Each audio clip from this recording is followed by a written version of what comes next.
It is 7 o'clock on a Sunday night. We're live from Auckland Park in Johannesburg, and it's that time of the evening when we engage with you on matters that affect you, matters that affect your family, matters that affect your community. Tonight, Bester back behind bars. It's topical.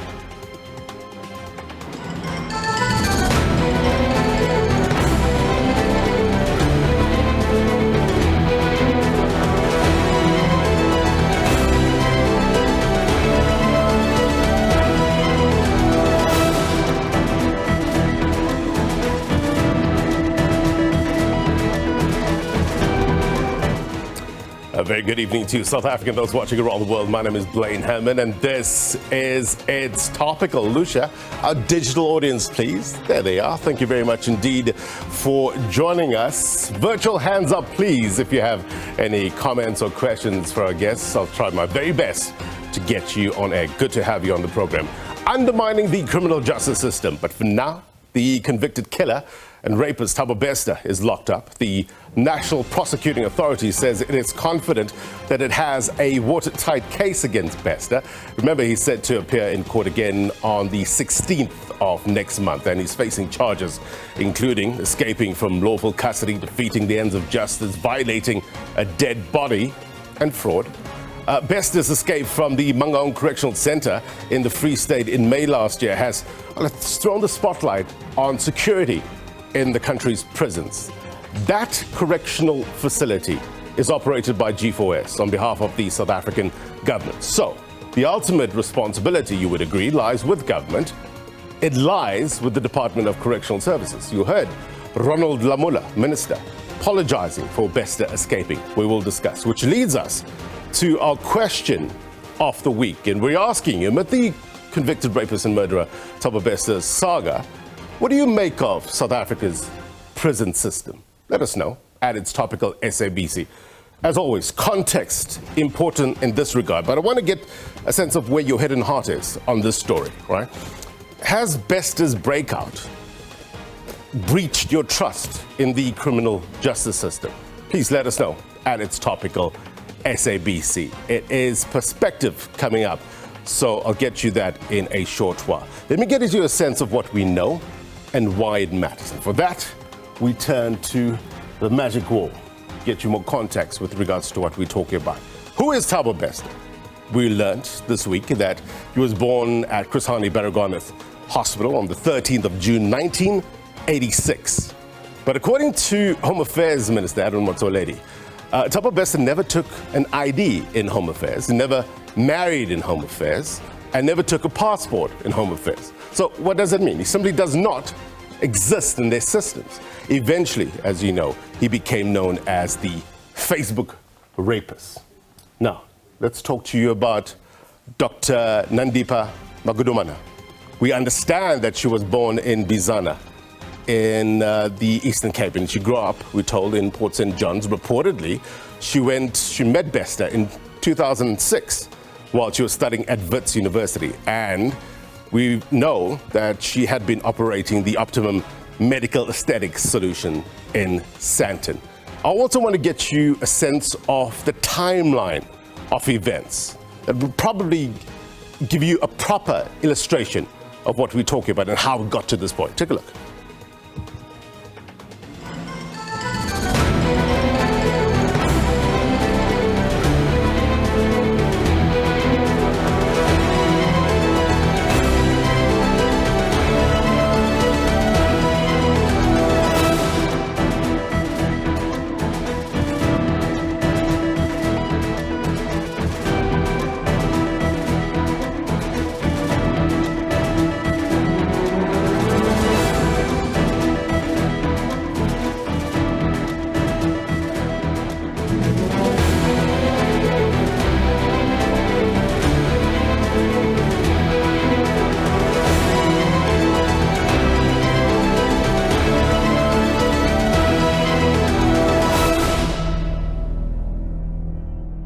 So you see, that ends in April 12th. Development since. On Thursday, the 13th of April, Thabo Bester and Dr Nandipha, they arrived at the Lanseria International Airport. You saw reporting from our senior reporter, Griselda Lewis, as well as our international editor, Sophie Mokwena, on Thursday.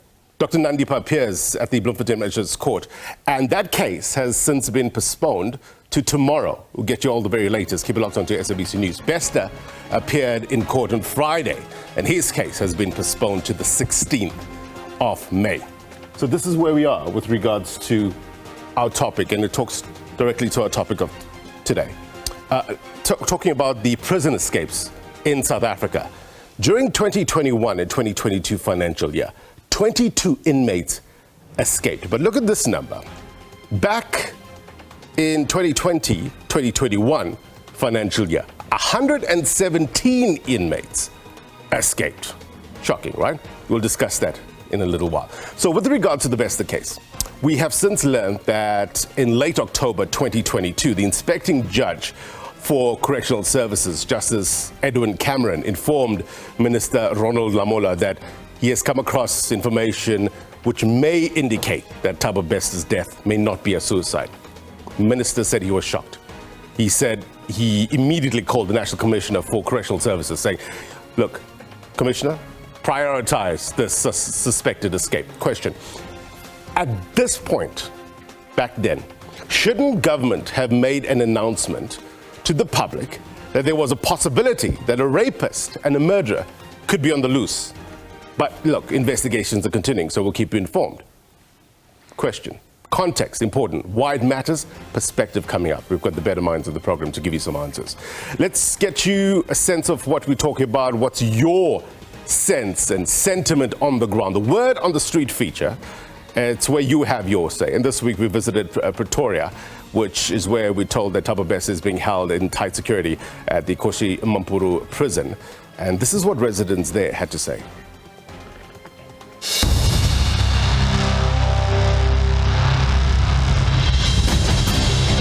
That guy is a criminal. He needs to stay in jail for the rest of his natural life. He murdered someone and he think he can get away with it. There's nothing gonna come out on Monday. I don't think the Nandipha and Bester, they will be able to disclose because it's powerful people, politicians are involved. I don't expect anything from them. Police system have been failing women, so there are many cases that haven't been solved, and I think Dr Nandipha is one of the women that have been victimized, hence she didn't go forward and reported all the crimes that have been happening. It's very sad now because of she lost her career. Firstly, I don't feel safe, and I've always felt like our government have to implement new laws for us to be safe and for really people who are in prison to be there, to be kept there.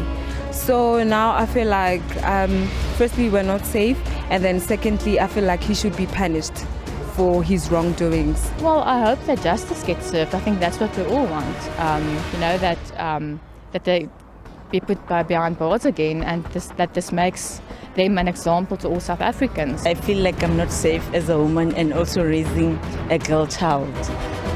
How can a person escape from correctional services whereby our taxes is being taken every day, monthly? So why can't they fasten their facilities? I'm just really concerned for any woman out there, getting involved with somebody like this. It just marvels me that someone who seemingly is as learned as she is, being associated with someone like that. All right, thank you very much indeed for your views. Well, this prison break of convicted rapist Thabo Bester has thrown into the spotlight security in the country's prisons. Now, South Africa, we're told, has 243 correctional centres and 2 super maximum prisons in Pretoria and eBokwini Correctional Centre in Kokstad, KwaZulu-Natal, which is reportedly the biggest supermax prison in the world. Take a look at this report by Ayanda Mhlongo. This is Kokstad's C-Max prison, known as ePhongweni. It's the most secure prison in Africa and home to the continent's most hardened criminals. The likes of serial rapist Mongezi Jingela, regarded as one of the worst sex offenders in South African history, are housed here. Jingela is serving a sentence of 1,092 years. Other notorious inmates who've been imprisoned here include gang boss George Gavelt Thomas, the Sunday rapist Johannes Steyn, and one of the country's most prolific serial killers known as the sugarcane killer Tozamile Dagi, and cash and transit robber Sbusiso Tilili Mzimela, who is serving a sentence of more than 100 years. The now late Ananias Mate, another notorious rapist and armed robber, the only inmate known to have successfully escaped from a maximum high security prison, was later incarcerated here until his death in 2016. The facility does not only house South Africa's most dangerous prisoners, but those from around the continent, including Nigerian rebel leader Henry Oka. Most priority to secure our facilities, to ensure that all those who are kept in our care are kept there until indeed they are lawfully released. Indeed, history, practice, performance show that the province or the region of KwaZulu-Natal, as we are called, is maintaining that high standard of performance in ensuring that we have no or at a minimal incidents occurring of escape. Unlike other correctional centres, ePhongweni does not have a female section. With a population of just over 1,400, many of these men will never see the light of day. It's a fortress, and chances of escaping are close to none. Prisoners here spend 23 hours of each day in solitary confinement in these remotely controlled cubicles. In the cells is a concrete slab with a mattress and a blanket. The only reading material permitted is a Bible and any other religious book. So I maintain, on the basis of the integrity and the quality of the officials deployed in that center, the leadership at that center, that nothing is guaranteed under the sun, but we want to assure South Africans that in that center, we believe that nobody will come out. We have systems in place, infrastructure in place that assist this holistical approach to ensure that no offender can come out, can escape there. We have an ability to see offenders around the clock. We have a capability to monitor offenders around the clock. We have a capability to search everybody who enters and leaves the facility. We ensure that offenders, as far as it's possible, have only the bare minimum items in their possession. It's a high-tech facility. All gates are opened electronically. This means interaction between the inmates and the prison guards is very limited. A contributing factor to jailbreaks has been, in some instances, collusion with prison wardens. The escape-proof facility was opened in 2002 and has since maintained a clean record of no breakouts. Prison officials in the province are so certain of the tight security measures that they're willing to put their heads on the block should something happen. In that center, we believe that nobody will come out. Ayanda Mhlongo, SABC News, Durban. All right, so those officials are confident that nobody is going to break out of that prison, but there have been breakouts before. Let's discuss with a better mind. We have a number of guests to give us context, also with regards to the way forward as well. One of them is Golden Miles Budu, the South African Prisoners Organization for Human Rights. Good to have you, sir. Thank you. Thank you very much for making the time. We also have an array of guests on our digital wall here. Singabako Ngomalo is Correctional Services spokesperson. We also have Anastasia Light, who now lives in the UK. And maybe let's start with you, Anastasia.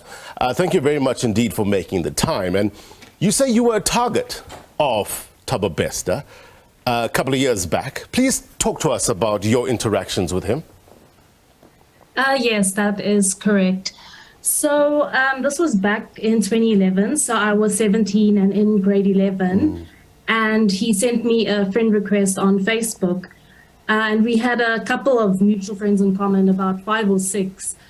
So I accepted his friend request. And at that time, I used to work. I used to do, promotions and like being an extra in TV, that kind of stuff to make extra money. And then he popped me a message inviting me for an interview for a role at MTV. And he then chatted on the phone. He answered a lot of the questions I had, kind of put my mind at ease. And then I had planned to meet up with him. I can't remember, but it was a hotel in Durban. And then on the day I was meant to go for this casting, my mother fell ill. So I ended up not going, thankfully. Yeah, and I remember watching an interview saying you were angry at your mother. Now, all these years later, very thankful that you didn't. The story, how is it playing out over the past couple of weeks? Has it opened up old wounds for you? It definitely has. I remember the first time round in 2011 when the news came out. I remember sitting there and just like, wait, this name is kind of ringing a bell. And then I just checked my Facebook and my blood just ran absolutely cold when I put 2 and 2 together and realized that he was the Facebook rapist. I chatted to him. I was planning to meet up with him. It was. Anastasia, thank you very much indeed for sharing your story. I understand that you now live in the UK. I appreciate your time. Golden Miles, but let's just bring you into the conversation. Hearing all the stories with regard to the numbers I just read out about the prison escapes over the past couple of years. The Bester's back behind bars. Good. The question is that how did he get out in the first place? So there's still unanswered questions. But the confidence level now in the correctional services, where is it, would you say? Well, we were not surprised, when we go back a few years ago, we heard that the late Ananias Mate escaped from the most secure CMEX prison using a bottle of Vaseline. And I'm told he's back into CMEX, and they must make sure that there are no Vaseline bottles lying around there. But the confidence has dropped. And what we find very interesting, we must first wait as a society, as a citizenry. We pay tax, we make sure that prisoners and this department is run like a machine. And we say nothing all the time until such time the ball gets dropped and this scandal come and hit the headlines again. And all of a sudden, everybody's got everything to say. Let me tell you, in a few weeks' time, this will be an old story and it will be business as usual, and the Department of Correctional Services will continue to be the hellholes they are. Until such time society come together, even victims of crime and criminals come together and scrutinize this department. Don't tell me about judges that visit, magistrates, lawyers. These are people who've got interest, and these are people who get remunerated. They've got no interest of the human rights abuses that goes on in those prisons, let alone these 2 private prisons, because they are islands, and people don't even know that there is just 2 private prisons until such time. Right. Mr. Nxumalo, let's bring in Mr. Nxumalo for Correctional Services Department. Mr. Golden Miles Budu describing the Correctional Services Department as a hellhole. How do you respond? Here we go. Carry on, we can hear you loud and clear. Yes. I hope I'm audible. There has been a lot of good from correctional services. Undoubtedly, we've also had disturbances. What happened with Thabo Bester's escape shocked the entire world, and equally so, it did take us by surprise considering the facility where he was kept. But we're saying we'll not allow such an incident to therefore paint as if the department is unable to render its services responding to its mandate. It is a question of saying, when you pick up these disturbances, bad as they are, to have the ability to then reinforce and make it a point that such things do not happen again? And how do we then push the mandate of corrections? Right. And it is also a call to even lobby in the society as a whole to say there is a need to come closer to the correction space, so that whatever work that we're doing there, people have interest, they can also make input, so that at the end of the day, we have a correctional services system that does respond to the needs of the general society. Yeah. Society coming closer to correctional services, but you would agree that no society, no residents want those people inside those prisons to come out close to them, right? I read out some numbers. In 1 year, there was over 100. Another 22. What sort of measures have been put in place to put paid to this? Those that are often what you are confronted with is that people will find it hard to believe that people have been rehabilitated because they have no clue whatsoever in terms of what's happening inside there. And we've said there is nothing preventing people from coming closer to our facilities. We're able to take them through our workshops and other facilities that we have so that they can see for themselves what's happening. We do have parolees who are doing wonderful work outside and ex-inmates. But also, you ought to look at what else is happening in society that then find itself in our facilities, and how do we go about addressing such? Constantly, we review our programs to see, are they still applicable? Because crime patterns are changing. The offender that we had 20 years ago is different from the one that will admit today, or that we may have admitted the day before yesterday.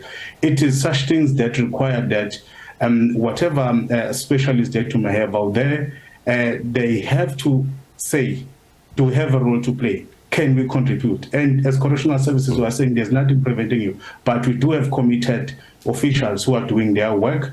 There could be gaps there and there, but the positives far outweighs the negatives. Right. I want to bring in Glynis Breitenbach, MP, DA Shadow Minister for Justice and Correctional Services. Advocate, good to have your bit of mind on the program.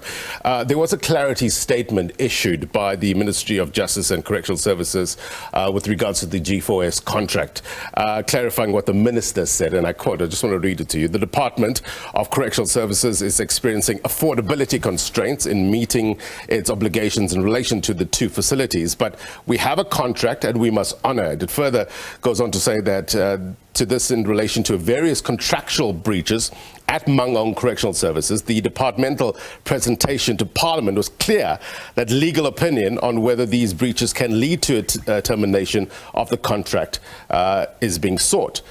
Was it clear to Parliament when this was explained? No, I don't recall that it was clear, and I don't recall that it was explained in any detail.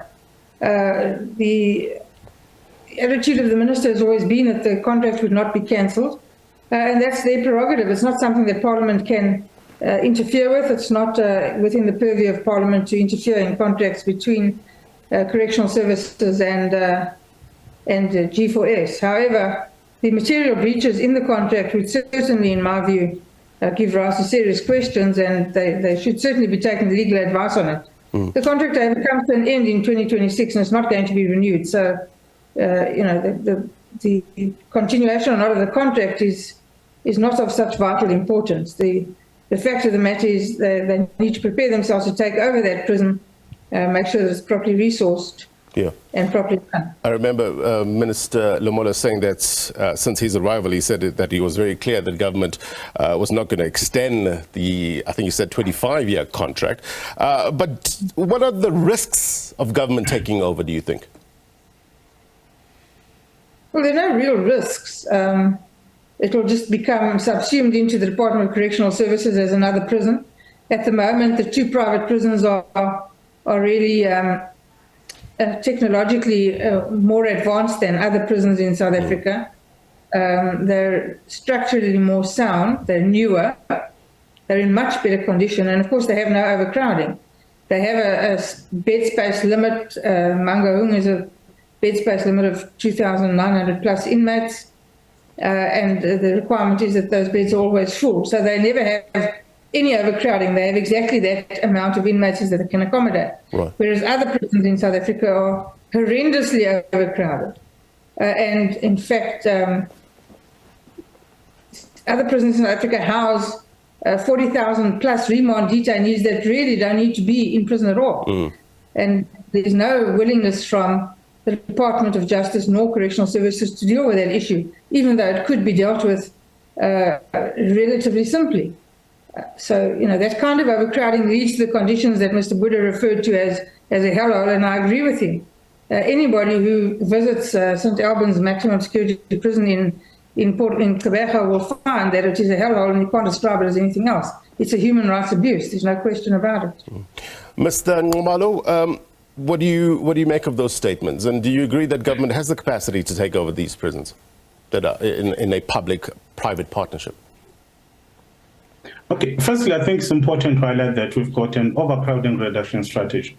But when you look into it, it is not just correctional services in there. It talks to all players within the criminal justice system having to play a role. But what we've done as correctional services, we've been renovating, also building new facilities in an attempt to increase the bed space. But what we then find is that the inmate population continues to grow. Currently, we're standing at 157,000 inmates, an overcrowding of 44.42%. That is a lot.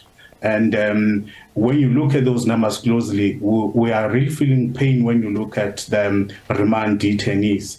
Is it a matter of those cases perhaps not moving with necessary speed, or why is it taking long for such cases to be finalized? But overcrowding does put a strain in the work that we do. And as a department, we continuously have to look to say how best can we then manage it. At times, we'll move inmates from your metros, because that is where you find extreme levels of overcrowding, to those centers in the outskirts. But inmates will refuse. They will say, we want to be closer to our families.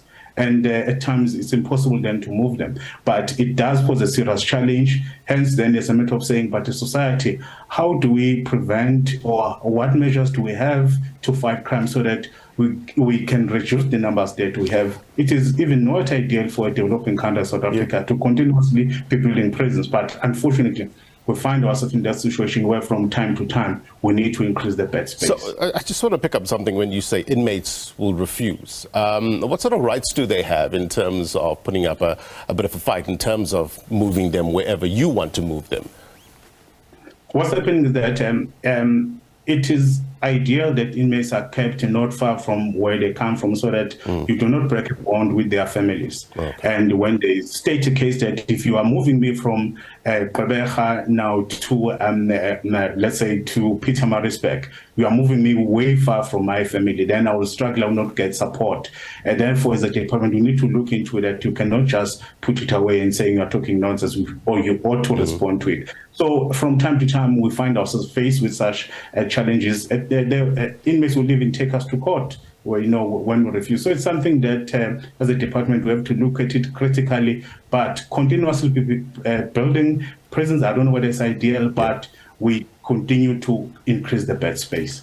I'll get to my digital audience in just in a short while. Mr. Malzbudi, I just want to pick up on one issue with regards to private sector's involvement in correctional services or prisons. It's not a uniquely South African issue, isn't it? What's your understanding with regards to attaching a profit to incarceration? Well, we were against it right from the beginning. Was it 20 years ago?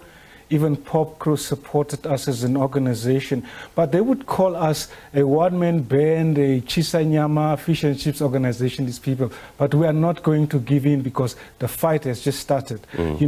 This institutions was established for profit making, to let those who were left behind in the gravy train, put them in the gravy plane.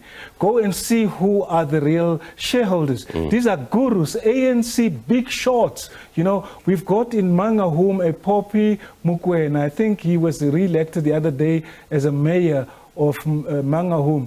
Now he's been re-elected as a mayor belonging to another party. He is a partner. Lebogang Mukwena is a partner. This is two institutions that they have been using as a cash cow and draining taxpayers' monies for years on end. I don't want to go to the Busasa saga, but let me tell you, the Department of Correctional Services will have to open up this time. We have been saying this for the past 34 years after my imprisonment, but who cares? Because whoever ends there, people say they exactly deserve what they get until you end up there yourself. The allegations being made, Mr. Ngomali, do you want to respond to that? The triple P model is something that was given to the department as an option at the time because there was no money to continuously be building new facilities, because there was a surge in terms of the inmate population around 1996. Then when the department went to Treasury to say, kindly give us money so that we can build more facilities, they were told that look at other options. Then the department, working with Public Works and Treasury, tested the system with the tool. And it had plans even to increase, but it didn't increase because it was clear that perhaps it's a model that may not be of great benefit to the country. But unfortunately, we are locked in those contracts 25 years each, and they will be ending year 2026 and 2027, and we'll have to take over those facilities. I can say lessons have been learned in that process. All right, Ayanda, you have your hand up. Let's take you, and then Smangele. Greetings, everyone. My take on today's topic, I personally believe that we shouldn't, as a public, put so much blame on the Department of Correctional Services. Correctional Services, its duty is to protect the public by incarcerating the offenders and offering them rehabilitation. And it has been doing that for so many years amongst the challenges that the department is facing.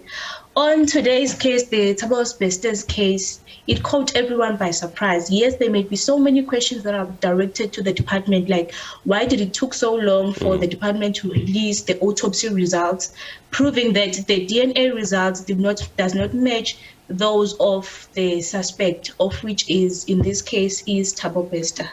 So yes, there are so many things that may have led to this case. Like, I think the thing that is at the core front of this issue is the profit margins and the greed, as some people are doing so many things for economic gain. And I personally believe that this case is implementing so many people, cannot name the group or whatsoever, but it's implicating so many people. And because we can see it was a well-orchestrated escape. He couldn't have done it on his own. So the only thing that the department, maybe it's by doing an investigation and giving the public the answers that they are looking for. Right, we need answers. Simangele Mkhize, your take? Good evening, everyone, and the viewers at home. I'm hoping that I'm audible because I have load shedding. I'm actually in the dark right now. You are loud and clear. So, am I audible? You are. Go ahead. Oh, it seems that we can hear her, but she can't. I have. All right. Yeah, there's load shedding. Let's try to fix up your line in the meantime. Let's go to Svepelo. Shezi. Okay. Yes. I'd like to express my disappointment with the DCS on how it has handled the issue of the victim. So it would have earlier informed the victims of crime earlier, although it was a suspicion, to say into the direct victims of the crime and say, no, there's a suspicion that Bester may be out, so please be on the lookout. I think this would have assisted with the public to try and get Bester and fix this gap that charges, because this thing has taken too long. From May till today, they have struggling to catch Mr. Bester. So I think if the DCS have informed the public earlier, they would have been assisted with the investigation. Right. Glenys Breitenbach, advocate, at the very least, I think it was in October last year that there was indication that something is awry. There was a possibility that Bester had escaped. At that point, shouldn't the government or somebody come up and say, you know what, this is what we're dealing with. There is possibility of a rapist and murderer on the loose. You know, at the best for them, it was in October, but in reality, it was a lot sooner. And of course, Bester is a convicted serial rapist and murderer. And it was incumbent upon them to warn society that he was out there.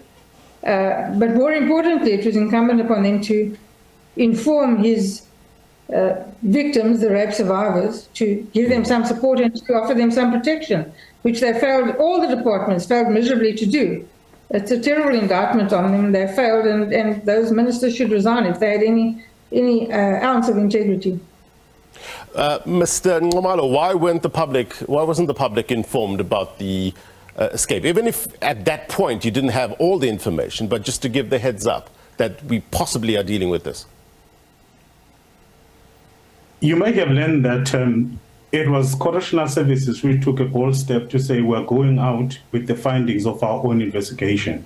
Yes, it took time, but you had a situation where the service provider was sticking to his guns and saying that the person that died there is Thabo Bester. So you could only rely from the findings of the investigation to say, having conducted our investigation, and this is the point that we have reached. We then went out and released a statement to say our findings point to an escape. But that only came after the expose in the media, isn't it? The operator there only confirmed a few days before we went to Parliament to say it does seem like this was an escape. And we were pains to say, give us more information, give us more information. Almost every institution that was doing an investigation complained about access to information. It was not easy. Yes, it may have taken quite a while. People do blame us for that. We can't fault them. We agree with them.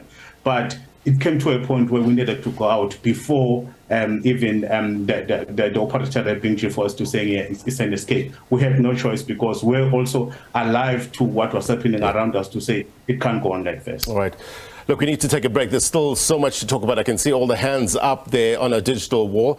We will get to them in a short while. Laurie James is a criminologist. I want to get in the mind of the person we're talking about as well. Laurie, stand by. We're going to come to you in a short while. Quick break. More next.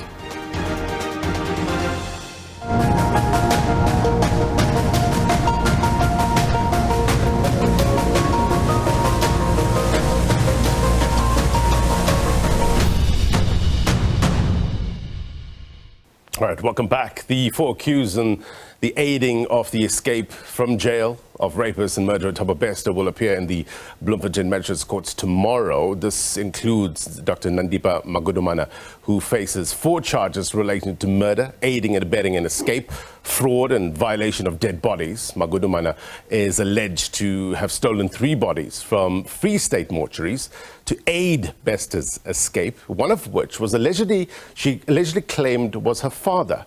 That body was later found in a river.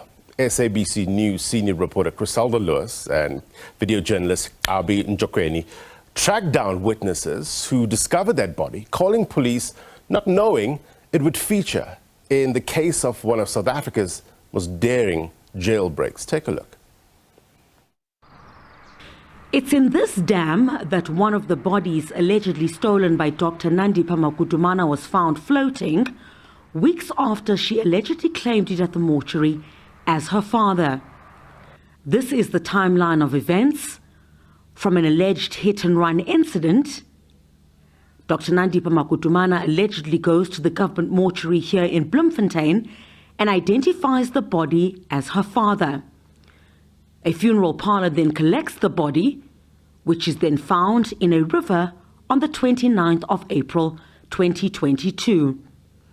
The SABC News team tracked down the man who found the body, who was collecting wood in his brother's yard, which is next to the river.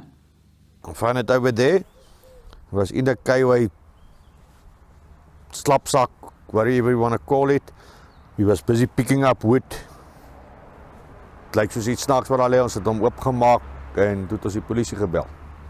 Neighbors found the discovery suspicious even then. I could see a lot of lights and I could see cars going through the gate of the plot and going towards the riverside. Now, those who went close, they said that that body was wrapped. The whole body was wrapped. Then I even said that, no, this one has been done purposely. It's not to say that this was done purposely. Somebody, there are people who have thrown that body into the river. In addition, this photo taken by these witnesses on the day of the discovery of the body is dated April the 29th, 2022 on their cell phone. Well, it's believed that the body that Dr. Nandipha Magudumana had claimed, saying it was her father, is the same body that was found dumped in this river here at Kopano Nokeng in Bloemfontein. The photographs by eyewitnesses that were taken after the discovery of that body here, the date on those photographs correlates to the same month that Nandipha Magudumana is alleged to have claimed that body.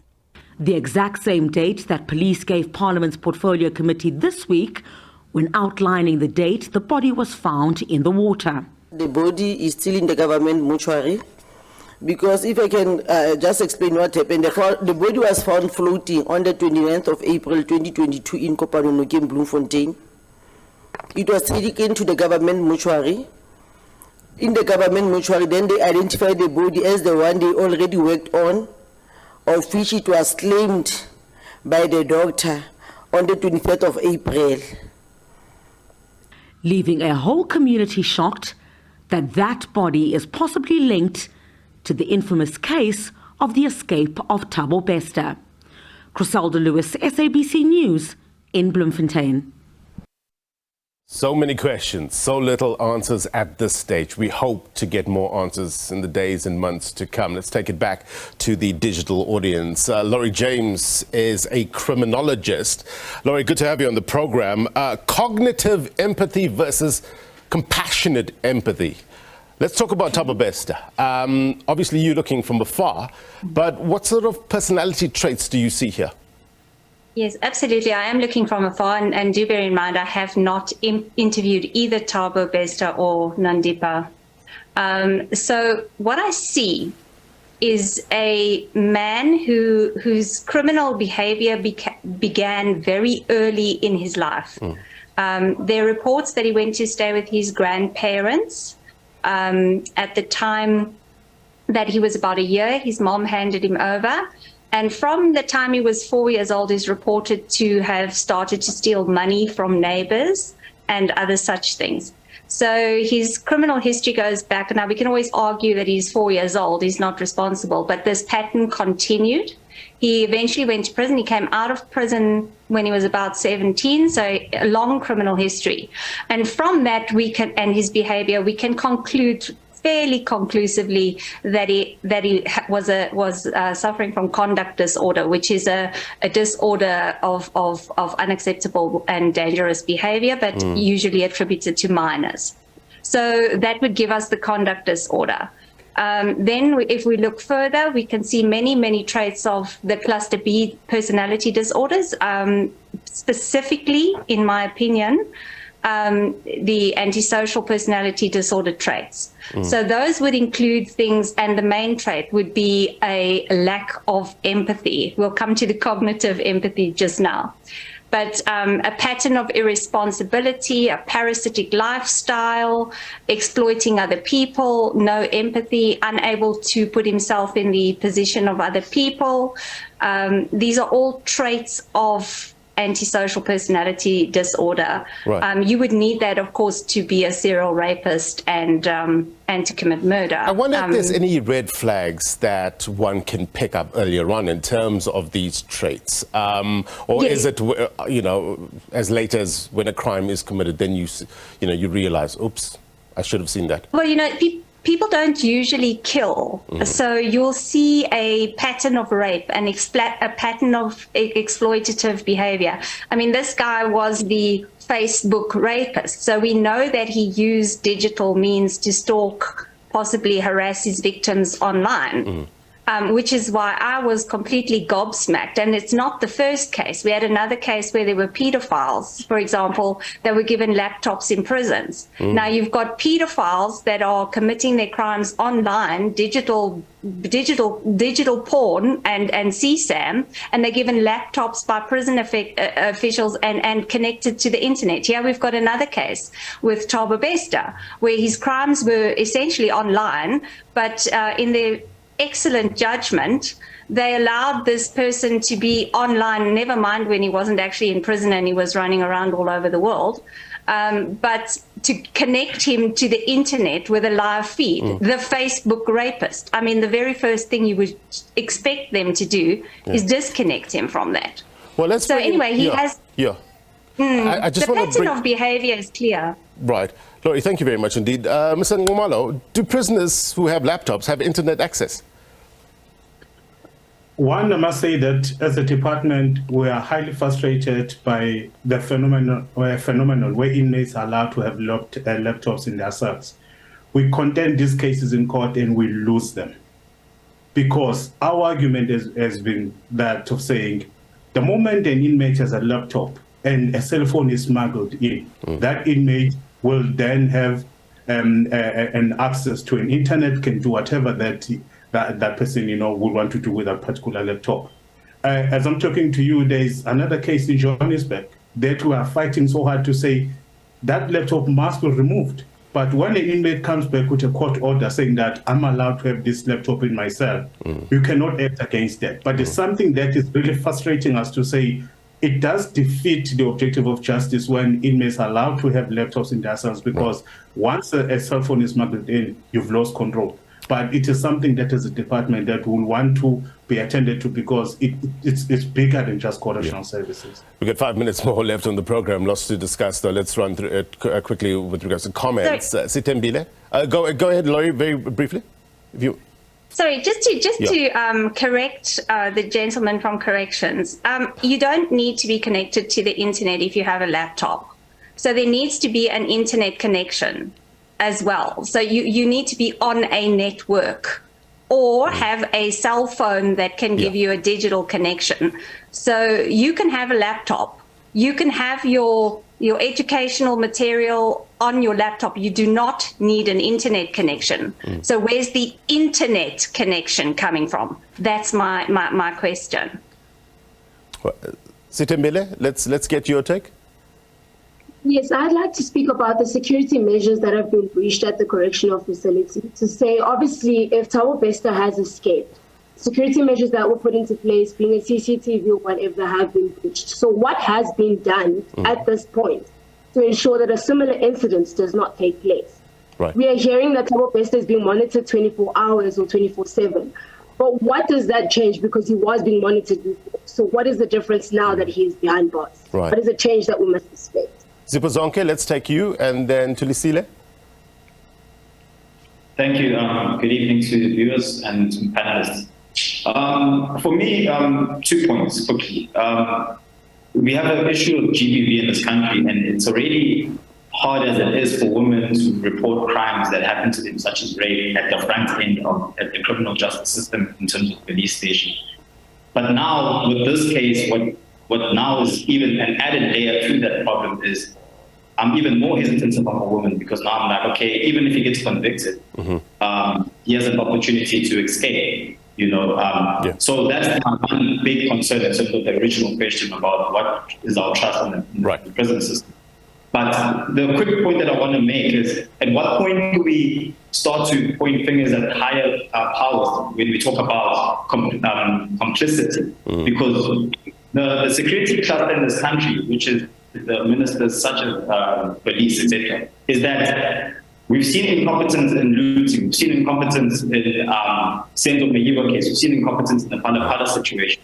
Right. At what point do we start to say it's not incompetency, but it's complicity? They're being complicit in this, because I'm hearing people talking about the system needs to change and better buildings, etc. But if you are corrupt inherently, none of that is fixing all the security systems, not going to change anything until you get rid of the corruption at the top. So I'll leave with this question and say, at whose interest is it to get Thabo Bester out of prison in the way that he was done?